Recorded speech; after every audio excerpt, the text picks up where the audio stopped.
For panels that cover dependents, e.g. spouse, children, panel invoice, Format 4, can be used to indicate the relationships. To enable this, the patients must first be linked and tagged. Go to the registration page. Search and select the patient that the panel is covering as the main person. In this example we select the patient named Father. Ensure the correct panel is selected for the main person covered. For the dependents of this patient, the same panel must be selected for them as well. Now let's search the dependent for this main person. Click New to reset this page.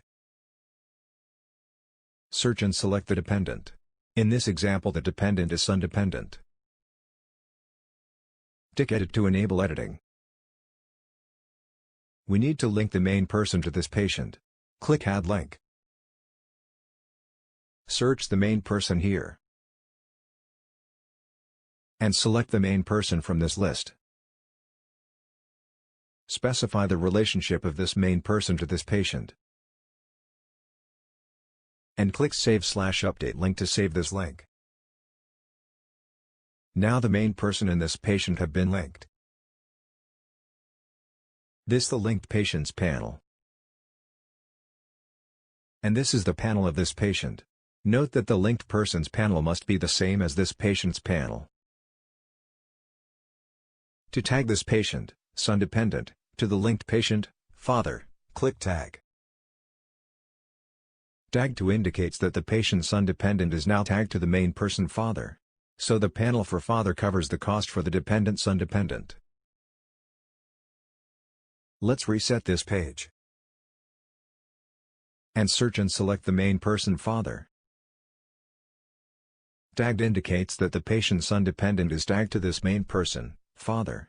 So all charges for son dependent will be covered by the main person's panel. Let's create the panel invoice to see how this relationship looks like. Go to the Reports page. Specify the period for the invoice. Search and select the panel here. And click Create Invoice. This is the panel invoice in main format that does not show any relationship between patients. To show the relationships, Invoice Format 4 has to be selected. Click View Invoices/Debit Notes. Additional invoice formats can be listed by clicking this area. Select Format 4. In this Invoice Format 4, this is the main person that this panel covers. Typically this is the employee of this panel company. This is the dependent of the main person. And this is the main person. The main person will be listed on top of the patient's name. This is the relationship of the dependent to the main person. In this example, patient's son dependent is the child of the patient Father. That's it. You're done.